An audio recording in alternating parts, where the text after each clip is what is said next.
श्री राम अवतार मानव जाति के इतिहास को 4 युगों में बांटा गया है।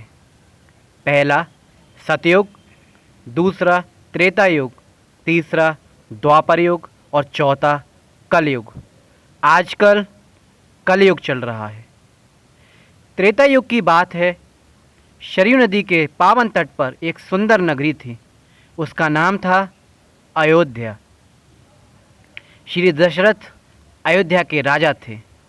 उनकी 3 रानियां कौशल्या, सुमित्रा और कैकई थीं। उनकी कोई संतान न थी, इसलिए वे बहुत दुखी रहते थे। राजा दशरथ के कुलगुरु महर्षि वशिष्ठ थे। एक दिन उन्होंने अपने कुलगुरु से कहा, गुरुवर, संतान प्राप्ति का कोई उपाय बताइए। वशिष्ठ जी ने कहा, राजन, आप सच्चे मन से भगवान की प्रार्थना कीजिए। सच्चे मन से की गई प्रार्थना भगवान अवश्य सुनते हैं। अतएव आप पुत्र कामेष्टि नामक यज्ञ कीजिए। आपकी मन की इच्छा अवश्य पूरी होगी। राजा दशरथ ने यज्ञ का आयोजन किया। इसके पुरोहित श्रृंगी ऋषि थे। पूर्णाहुति के समय यज्ञ कुंड में से भगवान अग्निदेव प्रकट हुए। उन्होंने प्रसाद के रूप में राजा दशरथ को चरु खीर प्रदान की। तीनों रानियों ने आदरपूर्वक प्रसाद लिया। इस प्रसाद के फल से महारानी कौशल्या की कोख में भगवान ने पुत्र के रूप में जन्म लिया। ये चैत्र मास के शुक्ल पक्ष की 9वीं तिथि थी। दूसरे दिन 10वीं तिथि को रानी सुमित्रा के 2 पुत्र हुए। रानी कैकेयी को भी 1 पुत्र प्राप्त हुआ। इस प्रकार महाराज दशरथ 4 पुत्रों के पिता बने। महर्षि वशिष्ठ ने चारों राजकुमारों का नामकरण संस्कार कराया। कौशल्या के पुत्र का नाम राम, सुमित्रा के पुत्रों का नाम लक्ष्मण और शत्रुघ्न और कैकेयी के पुत्र का नाम भरत रखा गया। चारों भाइयों में राम सबसे बड़े थे।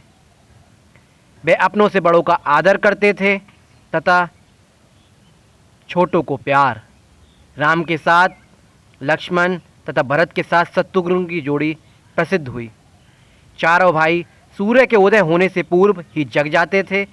सबसे पहले वे अपने माता पिता और गुरु वशिष्ठ के चरण छूते थे। फिर शरीर को बलिष्ठ बनाने के लिए सूर्य नमस्कार आदि व्यायाम करते थे। सरयू नदी में स्नान करते, फिर भगवान की पूजा करते, तब अच्छे ग्रंथों का अध्ययन करते। वे क्षत्रिय थे।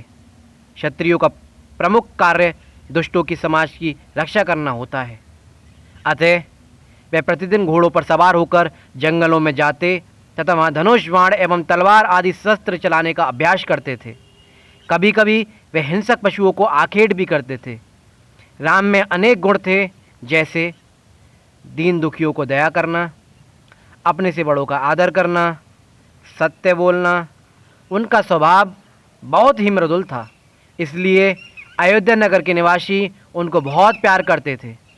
भरत, लक्ष्मण, शत्रुघ्न तीनों भाई राम की आज्ञा का पालन करते थे। वे भी राम के समान ही वीर, दयावान एवं सत्यवादी थे।